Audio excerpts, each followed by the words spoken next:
in the living room today, back where this whole YouTube thing started. A lot of you out there who watch me every morning also subscribe to my channel. Thank you. So it is difficult to sit in this chair today and say goodbye and to let you know that I'm leaving. As a lot of people probably are already aware, it's hard when you're excited about a new chapter, but you have to close another one. Moving to a city that you have only visited twice is a little nerve-wracking, especially when you're also the newbie who is going to be the new morning TV anchor. So I didn't know what to expect when I moved to Cincinnati. And I was excited, I was anxious. Fox 19 rolled out the red carpet. And my first day on air, or first week on air, the Reds brought in Rosie Red and offered me an opportunity to throw out a first pitch. So I knew in those first few weeks, this was going to be a special place. And I feel like when I got here, everybody gave me a big hug. And I feel like I've been able to hug Cincinnati right back. That includes parts of the city, the people, and it's been one long embrace, which is why it's weird that it's time to let go. So as I sit here in my townhouse in over-the-rhine, I reflect back, and I don't want to say goodbye today. I want to say thank you, because goodbye implies that I'm not going to be back, and I will. I want to highlight some of the most meaningful things and the memories I'm going to take with me when I go. So I asked you, give me your trust. And a lot of you out there really did. And for that, again, I thank you. When I referenced the invitation to throw out the first pitch, I mentioned that first because, I'll be honest with you, second to my wedding day, that was probably the best night of my life. I was also allowed to practice with the Reds pitching coach. And I got to throw out the first pitch to my dad, who acted as catcher. So it was a super high that night, and I was so nervous. I must have been sweating profusely when we were walking out and you're on the Jumbotron and walking out to the mound, and all I was thinking is, please don't throw it like the mayor. I didn't. So that was one of the big nights in Cincinnati, only a few months in. And really, I think all of 2015 was about baseball. This city loves baseball, but that was the year that I got introduced to opening day. I am in the dugout right now. Pretty cool. The parade is about to start. There's no way to explain it. In fact, I remember my first broadcast down at Great American Ballpark. I didn't wear enough red. Ooh, and you let me hear it. I had so many emails and messages that I was not wearing enough red. Let me tell you, I never made that mistake again. I get it, but see, it's hard to explain to people what opening day is like. It's unlike any other place in any other city. You just have to be there, and I was for the last 3, and regardless of how the Reds played during the season, opening day was always a day of hope and fun.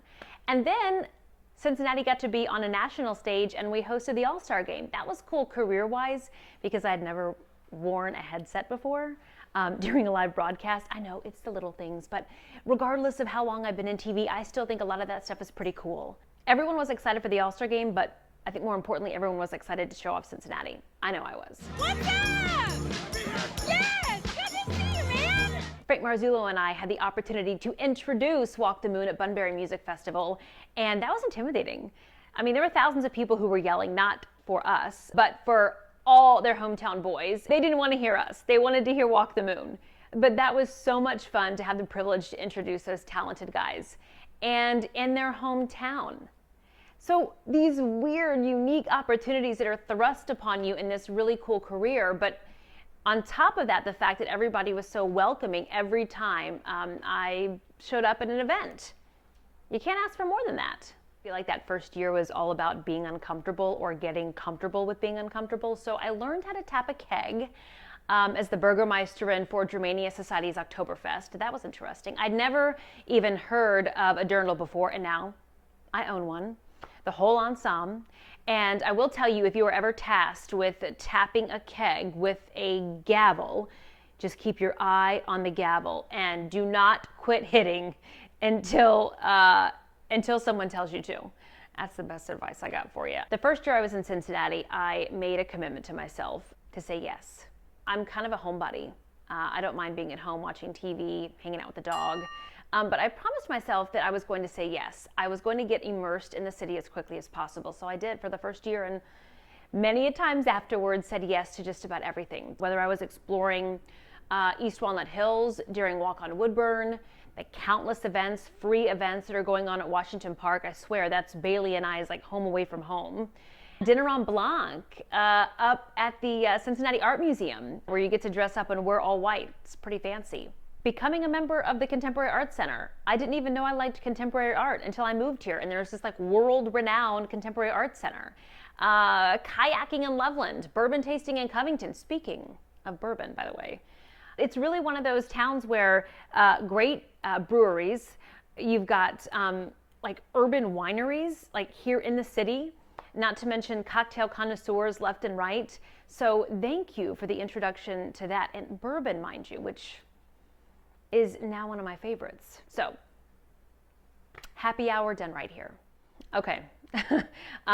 Thanks to my mom, I seriously think I've been on every single tour that Cincinnati has to offer. So on a Segway, walking, bike ride, the riverboat, or perhaps, I know there's another way, underground tours.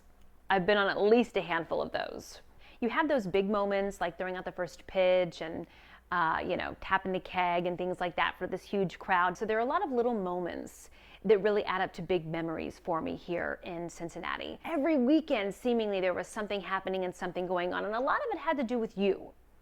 And that goes back to telling your stories, whether it was on air or it was through emceeing events. I mean, the Jingle Bell Run, which was like 80 degrees one year, or Bone Bash was fabulous. I'm still working on I think that's right, when I went as Star Trek, Live Long and Prosper. Oh man, Night to Shine, Race for the Cure.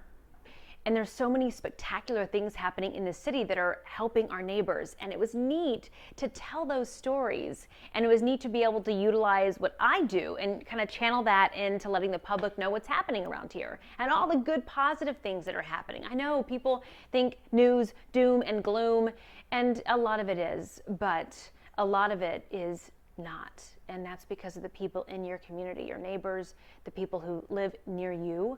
They're making really good things happen. And I feel fortunate that I was able to highlight the good. So before I even moved to Cincinnati, obviously you come on a job interview, and I have to admit that Rob Williams and Frank Marzullo were two of the main reasons I took the job.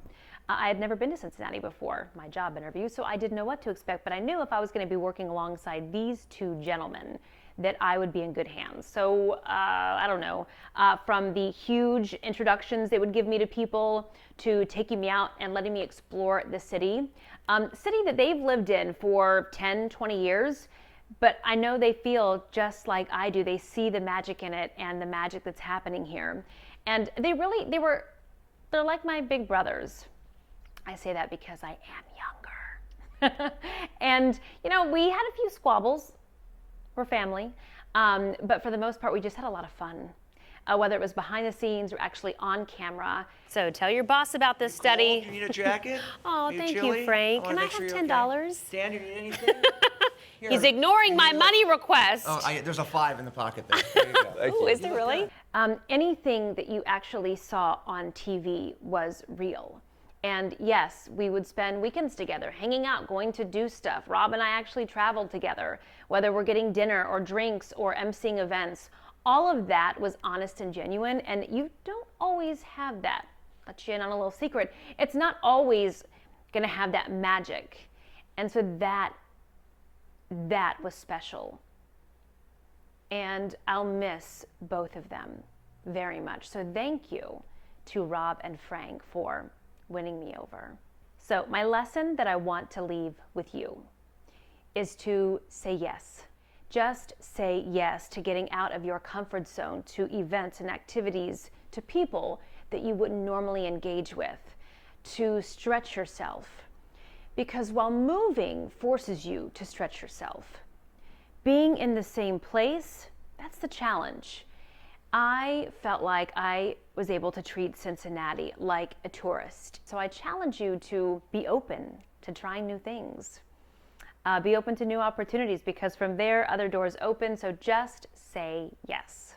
Another big lesson I learned while living here is to focus on the positive. That is not my nature at heart. I mean, I'm a positive person, but I'm a worrier, and it's just not my natural nature to focus on the positive. So it's important to focus on the positive outcomes and not always the negative. I think it's easy to go that direction. So I would encourage you to focus on the positives that are happening in your life and your city. If I could have given back, I would give more. So give back, give back, give back. Because I think that we always get a lot, but you really can't ever give back enough. So thank you for what you gave to me. I'm glad I started this. I didn't really know where the whole YouTube thing was going to go. I know that I feel like I've grown, but I'm really glad I started it, because now we don't have to lose a connection. Even though I may not be in your home every morning, I'll be here. So thank you, Cincinnati. Thank you. Stay tuned.